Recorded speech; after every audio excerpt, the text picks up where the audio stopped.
Hello everyone, and thanks for joining School of the American Rifle. Today we're going to do a two-part video. One, we're going to show you how I make my own lubricant for the AR-15.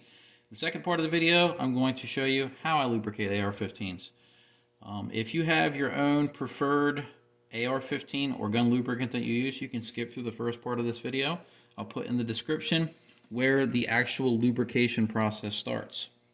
If you have your own gun lubricants that you use, I'm not trying to encourage you to use your own lubricant or make your own lubricant or discontinue using it. I'm just saying that this isn't an alternative. This particular mix that I've made is something that I've found in my gunsmithing career to save a lot of money, and it works equal to or better than a lot of firearm specific lubricants on the market. And here's what you end up getting. So there's a little bit of frothiness in here because I just mixed it up, but essentially what you're looking to get is you're looking to get about the consistency of honey. See how it strings off?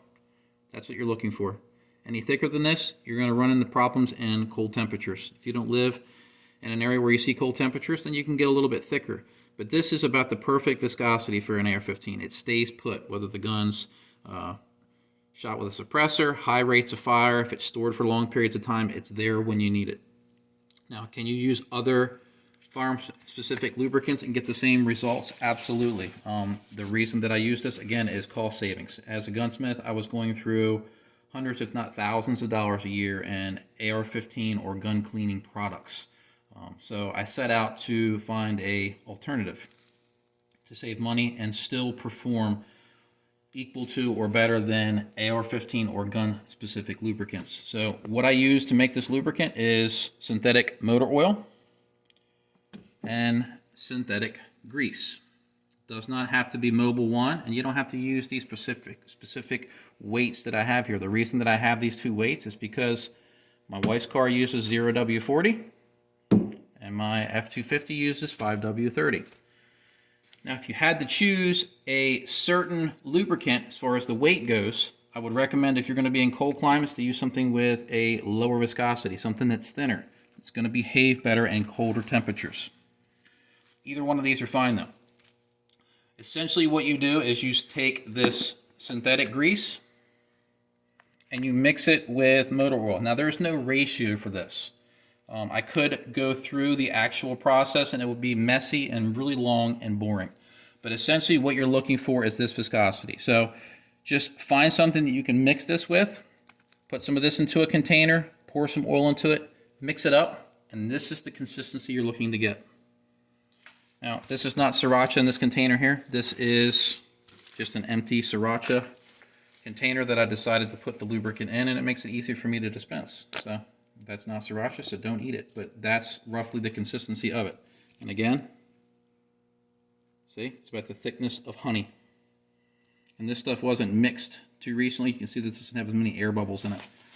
But depending on how you like to apply it, with something like this in this kind of container, you would use something like a brush or your finger to apply it. With this, I can just put it in one spot and sort of swish it around with the nozzle. So that being said, just be careful about the viscosity, but no matter what, whether you're using a gun-specific lubricant or this homebrew, test it out on the guns that you plan on using it on. So if you plan on using this on your AR and it's your self-defense gun, make sure that you have another gun in place of it before you trust this. Make sure that it works in the temperature your gun operates in. So if you have a vehicle gun that stays locked in your trunk, out of sight, out of mind, make sure that when this stuff is put on your gun, when you go to the range and you pull it out and it's still cold, it's still going to work. If you carry some kind of firearm for duty work, make sure that something like this works. And even if you're not using this, whether it's a gun lube or this, make sure that it works. Some gun lubricants will gum up on you when it gets really cold or thicken too much, and they won't perform how they're supposed to. You do not want to jam the inside of your AR-15 with this and just use grease. It's going to be too thick unless you're using it in a really, really hot temperature where it starts to basically break that down. But I'm not going to show you how to mix it. I just want to show you the end results.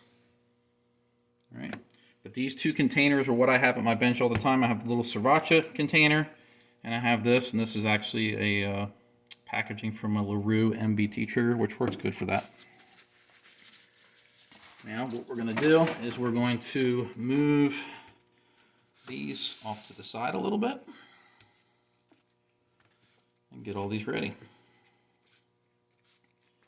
So, I'm going to show you the mixed way to lube, and if you don't want to mix, there's actually a way that I've been using and teaching students for years, and I'll show you the pros and cons to both. So the first one, I'm going to use my pre-mixed lubricant, so I'm going to check, make sure we're clear.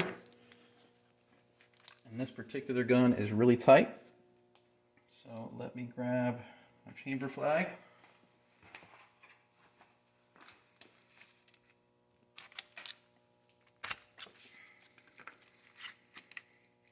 This has a law folder on it, so I went in the wrong order there.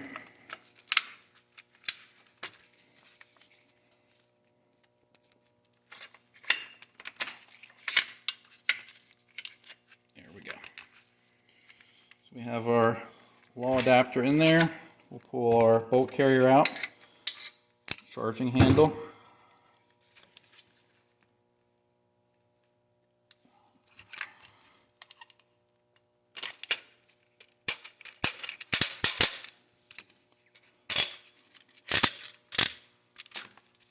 And this is as far down as we have to go with it. All right. So if we were going to use the pre-mixed setup, what I would do is I always put some lubricant on the buffer or action spring. I put some on the charging handle stem. I'll generously lube the bolt carrier, and I put a little bit inside the fire control group. So here's what I'm going to do. Going to get it on all four of the carrier rails. And this is one of the reasons why I use my own lube too. This is so cheap that I can be generous with it. Some people will buy gun-specific lubricants and they're really expensive ounce per ounce. So people tend to go really light on their lubricant and don't put enough on there. And they tend to set themselves up for failure. This gun likes to be lubed. So what I'll do is I'll also put it inside of the cam pin area. I'll work the bolt back and I'll squirt some more into the front. And again, I'm going pretty generous here. I'll put some into the exhaust ports here. And I'll just get it all over the bolt. You don't really need any back here. I'll take whatever's left over on my finger and just rub it on the belly. You can see there's just a little sheen there. I'm not going crazy heavy with it. And then the same thing for the bolt. Now you don't want to slosh a lot onto the bolt face. Anytime you put any oil or grease in the bolt face area or in the chamber, you can run into pressure issues when you're firing ammunition. So you need to be careful there. You can put a little bit inside the extractor area here. I don't have quite enough in here to really push it around. But I'll work the bolt back and forth. This area needs lubricant. The rails need lubricant. So the bolt carrier is lubed. So what I'm going to do is I'm going to set that on its bolt face. Now I'm going to put some lubricant in my palm. My bolt fell over. And I'm going to put some on the charging handle stem. Does the gun need this? No, but it'll tend to cut down on the wear on the stem. And then I'll take some more. And I'm going to put it onto the buffer spring. Why do I put it on the buffer spring? Does it need lubricant? No.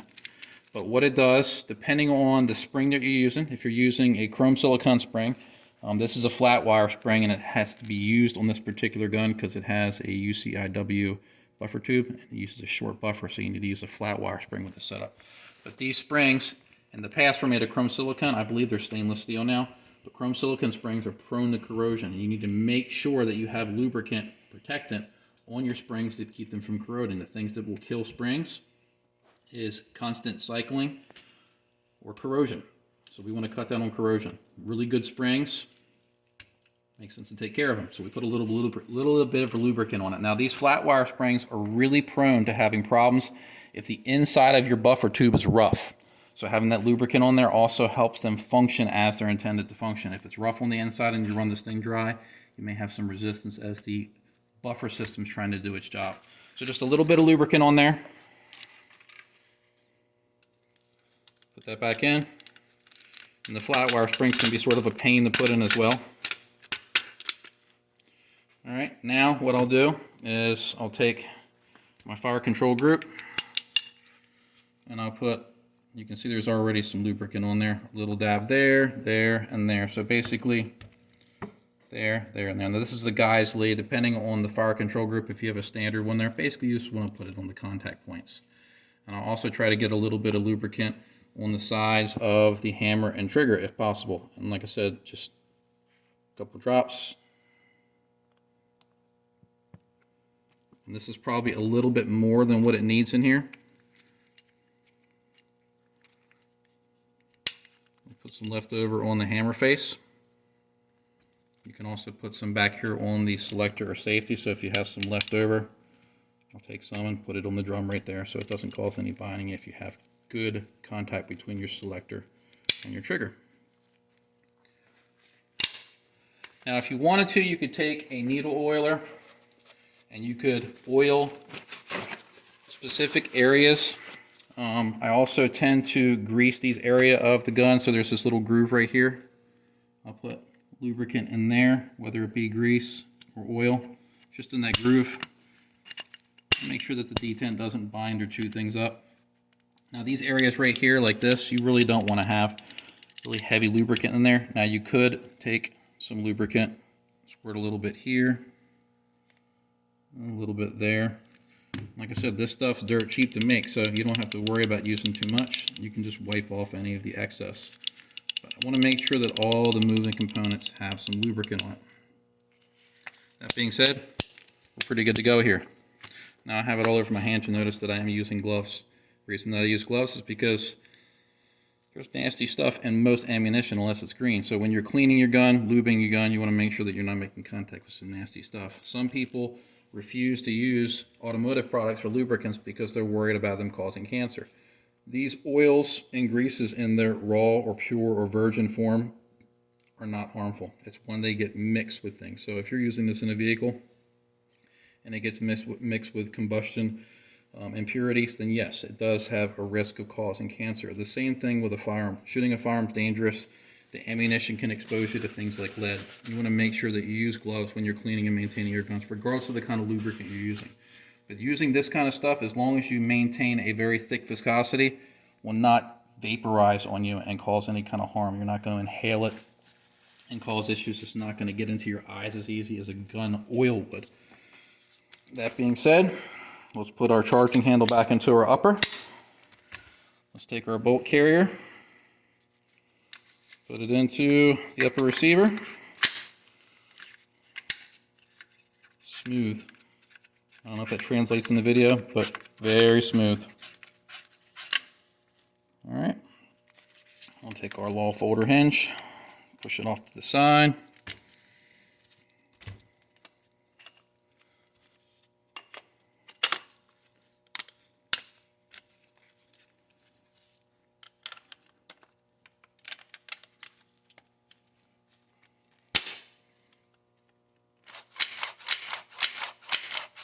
Buttery smooth.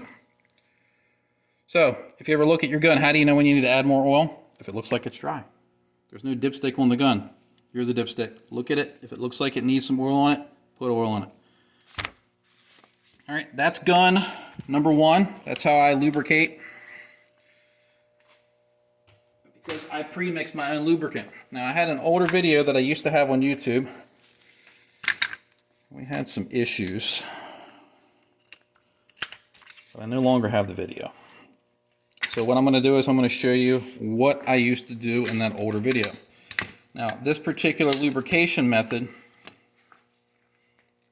gives you the same result as this mixed concoction here.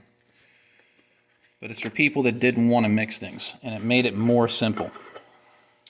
This also prevents you having to go through the gun and using like a needle oil if you want to put oil in certain areas in particular. This stuff doesn't migrate very fast because it's so thick, where this particular concoction or method I'm going to show you tends to allow things to migrate fast, which can be a negative as well. So, first thing I'm going to do is I'm going to get some grease. I'm going to put it on the charging handle. I'm going to put it on the bolt carrier. 4 rails.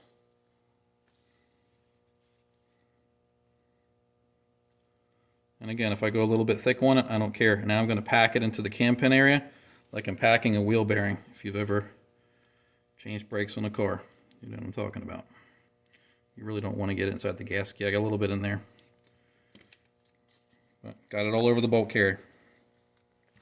Running the gun like this, it's not that good. Alright, we're going to do the same thing with the fire control group. Take the excess that's left on my fingers, and I'm going to put it inside of all the little engagement surfaces. I'm going to take the buffer out.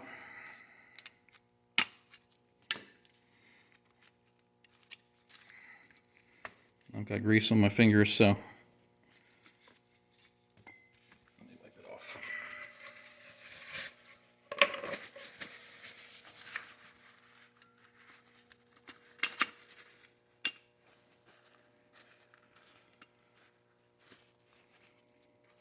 We have another flat wire spring in this gun, and it's going to give me problems. You see how difficult they are to remove?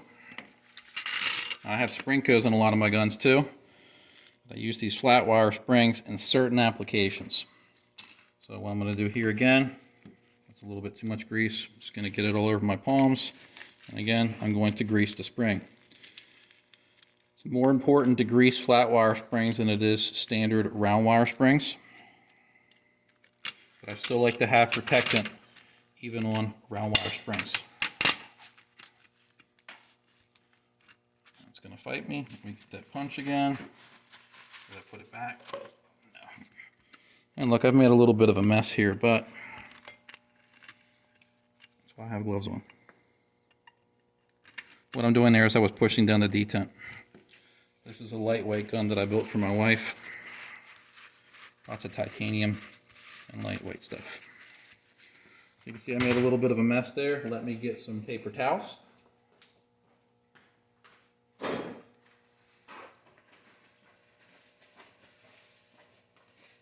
I'm not normally this messy when I'm doing it, but it just so happened you caught me on camera fumbling all over the place.